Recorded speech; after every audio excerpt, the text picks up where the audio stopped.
WhatsApp guys, আমি বুদ্ধ। আপনারা দেখছেন দ্য হাংরি এবং ইউটিউব চ্যানেল। তো ভাই আজকে বানাতে চলেছি মাটন গ্রেভি। মাটন গ্রেভি বলতে মাটনের ঝোল যেরকম হয়, কিন্তু ঝোল আমি বলছি না, গ্রেভি। মাটন এটা Bengali style mutton gravy. Bengali style mutton গ্রেভিতে আলু থাকবে ভাই, বাঙালিরা আলু ছাড়া চলে না বস। তো আলু থাকবে। তো চলো মাটনটা বানানো যাক। তো এখানে মাটন গ্রেভি বানানোর জন্য নিয়ে নিচ্ছি 400 গ্রাম পেঁয়াজ, আদা বাটা 1 চামচ, রসুন বাটা 1.5 চামচ, আর নুন পরিমাণ মতো নুন, আর জিরে গুঁড়ো 1 চামচ, লঙ্কার গুঁড়ো 1 চামচ, 2 চামচ লঙ্কার গুঁড়ো, 2 চামচ হলুদ গুঁড়ো, 2 চামচ ধনে গুঁড়ো, 1 চামচ চিনি 1/2 চামচ, আর টক দই 50 গ্রাম, আর বেঙ্গলি স্টাইল মাটন বলে আলু। তো তোমরা অনেকেই ভাবছো মাটনে আলু কেন, তো মাটন গ্রেভিতে আলু কেন? তো বলে দিই মাটন গ্রেভিতে আলু কেন। এটা বেঙ্গলি স্টাইল মাটন, আর বাঙালিরা আলু ছাড়া একদমই চলে না বস। মাটন নিয়ে নিয়েছি 600 গ্রাম, 600 থেকে 650 এরকম হবে। বড় বড় করে কেটেছি, মেটেটা কে দিয়েছে জানি না।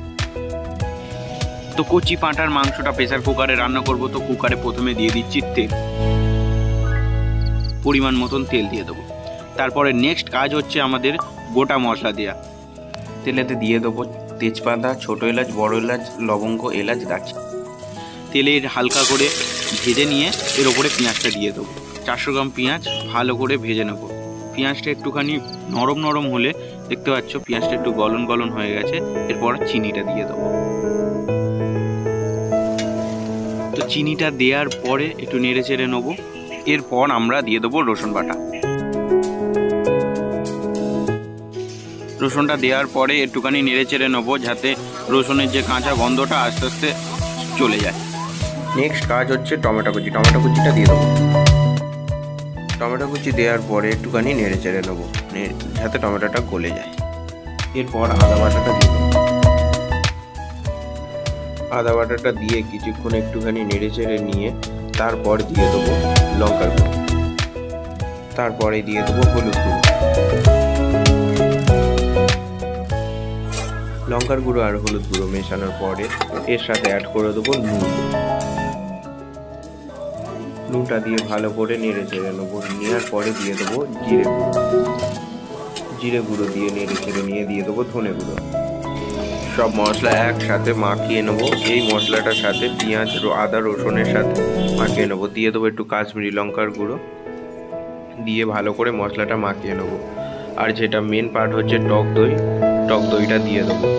কাশ্মীরি লঙ্কার গুঁড়োটা অ্যাড করা এটা শুধু কালারের জন্য, আর টক দইটা দিয়েছি আরও মানে কমলা কালার, লাল আর সাদা মিলিয়ে একদম অরেঞ্জ কালারের মতন হয়ে এসছে, দেখছো। আর টক দইয়ের যে জলটা এটা দিয়ে দেবো। একটু জল অ্যাড করে দিয়ে 3 থেকে 4 মিনিট রেখে দেবো মিডিয়াম ফ্লেমে তেল ছাড়ার জন্য।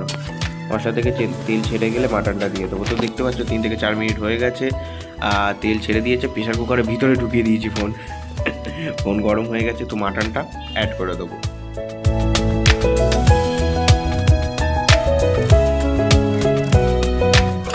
তো মাটনগুলো ভালো করে কষিয়ে নেবো, ভালো করে কষিয়ে।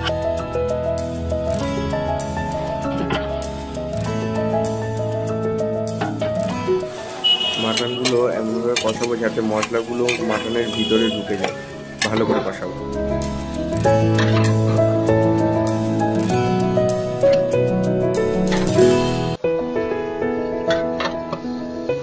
তো মশলাগুলো মাটনের গায়ে লেগে গেছে, দেখতে পাচ্ছ একদম কষানোটা অলমোস্ট হয়ে গেছে। কষাবে হার্ডলি 30-35 মিনিট তো মাটনটা কষাতেই হবে, নাহলে মাটন ভালো লাগবে না। কষাবো, কষিয়ে গরম জল দেবো, ঠিক আছে। গরম জলটা অ্যাড করে দেবো। এবারে আলুটা অ্যাড করে দেবো। তোমরা চাইলে আলু কিন্তু ভেজে নিতে পারো, আমি আলু কাঁচা দিয়ে দিচ্ছি, সেই প্রেসার কুকারে সিদ্ধ হবে। কুকারে দিয়েছো মাটন গ্রেভিটা, 6-7টা সিটি মারা হয়ে গেছে, কিন্তু তারপরেও দেখছো ঝোল আছে। তো কোনো চাপ নেওয়ার দরকার নেই, কোনো চাপ নেওয়ার দরকার নেই, আমি তো আছি না। প্রেসার কুকারের ঢাকনাটা খুলে নেবে। খুলে নেওয়ার পরে মানে গ্যাসটা জেলে দেবে, দিয়ে হালকা হালকা একটু ফুটে মতন গেলে তাহলে গ্রেভি গ্রেভি ভাবটা চলে আসবে। জল বেশি যদি পড়ে যায় সেই জন্য বললাম।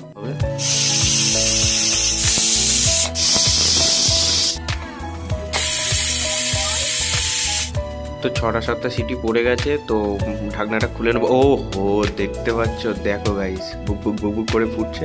মাটনটা দেখো, স্ট্রাকচারই পাস। আর এতে যে বাটা গরম মশলাটা দিয়ে দেবো, আর ধনে পাতাটা দিয়েই মাত্র গ্যাসটা বন্ধ করে দেবো। ধনে পাতা দিয়েই গ্যাসটা বন্ধ করে দেবো, ঠিক আছে? গ্যাসটা বন্ধ করে দিয়ে চাপা দিয়ে দেবো, ঠিক আছে? এবারে তুমি যখন খাবে তখন খুলবে, সঙ্গে সঙ্গে খেলে সঙ্গে সঙ্গে নিতে পারো। ধনে পাতাটা মানে ধনে পাতার ফ্লেভারটা চারদিকে যেন ছড়িয়ে পড়ে, দেখতে পাচ্ছ। মাটনটা একটা জায়গায় ঢেলেছি, ঝোলটা একটু আমার মনে হচ্ছে বেশি হয়ে গেছে। তো মাটনটা জাস্ট কিরম বলেছে আমি শুধু দেখাবো তোমাদেরকে। দেখছো, পুরো জাস্ট গলন্তি, একদম গলন্তি।